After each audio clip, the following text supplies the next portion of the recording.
Hatshepsut, rien que le nom est fascinant. Imaginez un peu, une femme qui a régné sur l'Égypte ancienne avec une puissance et une prospérité incroyables, pour ensuite être quasiment effacée de l'histoire. Alors aujourd'hui, on va plonger dans le destin de cette reine hors du commun et tenter de percer le mystère de sa disparition. Et voilà le paradoxe qui est au cœur de son histoire. Elle a été l'une des pharaons les plus prospères, lançant une ère de paix et de richesse. Alors pourquoi? Pourquoi un tel acharnement pour la faire disparaître de la mémoire collective? C'est la question qui nous taraude, et on va essayer d'y répondre ensemble. Pour comprendre comment un souverain aussi important a pu être effacé, il faut d'abord revenir en arrière, comprendre comment il est arrivé au pouvoir. Et son chemin vers le trône n'avait, mais alors, rien de conventionnel. Son ascension s'est faite par étapes, de manière lente mais terriblement stratégique. D'abord, sa naissance. Elle est la fille du grand pharaon Thoutmôsis Ier, donc sa lignée royale est parfaite. Ensuite, elle épouse son demi-frère, Thoutmôsis II, et devient la grande épouse royale, la reine. Mais voilà, il meurt. L'héritier, son beau-fils Thoutmôsis III, est bien trop jeune pour régner. Hatshepsut prend donc les rênes en tant que régente. Et c'est là, après 7 ans, qu'elle fait quelque chose d'absolument inédit. Elle se fait couronner pharaon, roi à part entière de l'Égypte. Mais attention, prendre le titre de roi, ce n'était que le début. Hatshepsut a compris quelque chose de fondamental. Pour gouverner en tant que pharaon, il fallait être perçu comme un pharaon. Et ça demandait une transformation radicale de son image. Au tout début, ses représentations étaient assez classiques. On la voit comme une reine traditionnelle, avec des attributs féminins. Elle joue son rôle, souvent un pas derrière son mari. Mais cette image-là, ce n'était pas celle du pouvoir absolu. Et c'est là que la métamorphose s'opère. En tant que roi, son image change du tout au tout. Elle adopte l'intégralité des symboles masculins de la royauté. Le pagne, la coiffe némès et même, oui, la fameuse fausse barbe. Il ne s'agissait pas de renier sa féminité, mais bien d'affirmer son autorité de la manière la plus forte possible.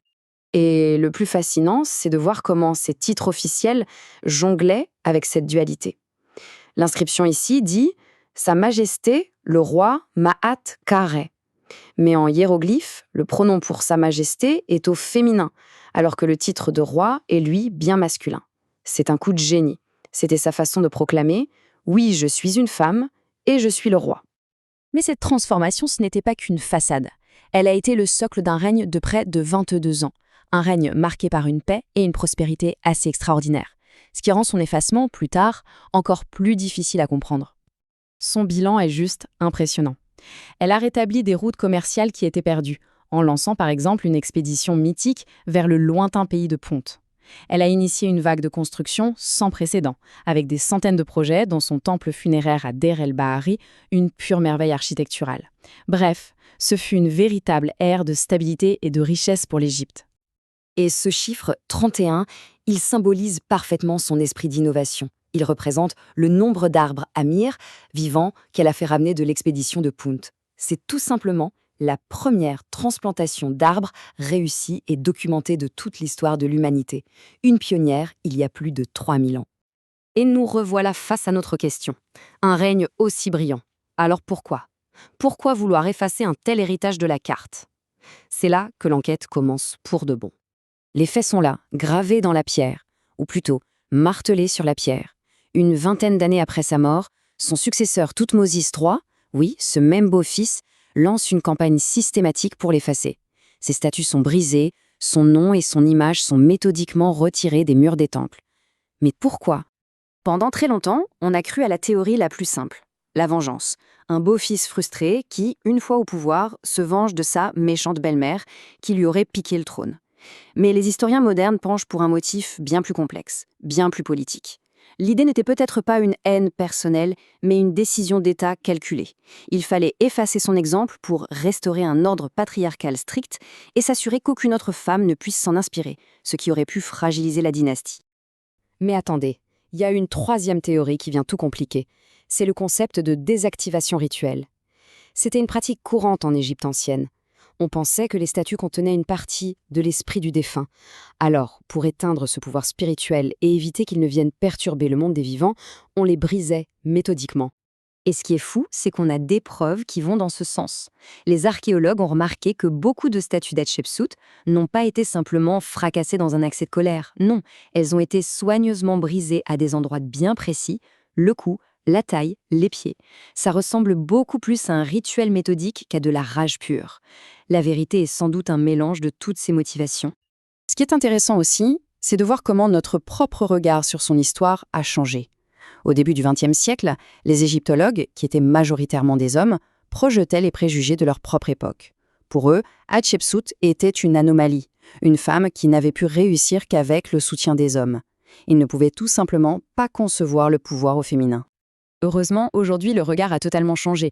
Les chercheurs ne voient plus sa transformation comme une ambition personnelle démesurée, mais comme une stratégie politique incroyablement habile. Elle a simplement utilisé les outils et les codes du pouvoir qui étaient à sa disposition pour gouverner efficacement. C'est aussi brillant que ça. Malgré cette tentative de l'effacer complètement, l'histoire d'Hatshepsut a refusé de mourir. Et sa redécouverte moderne est une aventure digne d'un roman policier pleine de rebondissements. Pendant des millénaires, elle n'était plus qu'un fantôme. C'est seulement en 1822, avec le déchiffrement des hiéroglyphes par Champollion, que des fragments de son histoire ont commencé à réapparaître. Mais la pièce maîtresse du puzzle manquait toujours, sa momie. Et la solution est venue d'un détail presque microscopique. L'enquête est incroyable. D'abord, en 1903, on découvre une tombe, KV60, avec 2 momies féminines anonymes. Bien plus tard, dans un autre lieu, on trouve une boîte en bois à son nom, contenant ses organes momifiés. Et à l'intérieur de cette boîte, un indice fou, une seule dent, une molaire. Le temps passe, et en 2007, grâce à la technologie, un scanner révèle que cette dent correspond parfaitement à l'alvéole vide dans la mâchoire de l'une des momies de KV60. Bingo, le mystère était résolu, c'était elle, Hatshepsut était retrouvée. Et cette identification nous a offert un portrait intime de cette femme de pouvoir. On sait maintenant qu'elle est morte vers 50 ans, qu'elle était en surpoids, qu'elle souffrait probablement de diabète et même d'un cancer des os. Et le plus fou, c'est que sa mort a peut-être été causée par une simple infection liée à un abcès dentaire. La science a redonné son humanité à la légende. L'histoire d'Hatshepsut est un rappel puissant. Un héritage peut être délibérément effacé, puis redécouvert des milliers d'années plus tard. Et ça nous laisse forcément avec une dernière question. Combien d'autres histoires, combien d'autres héritages incroyables attendent encore dans l'ombre d'être révélés ?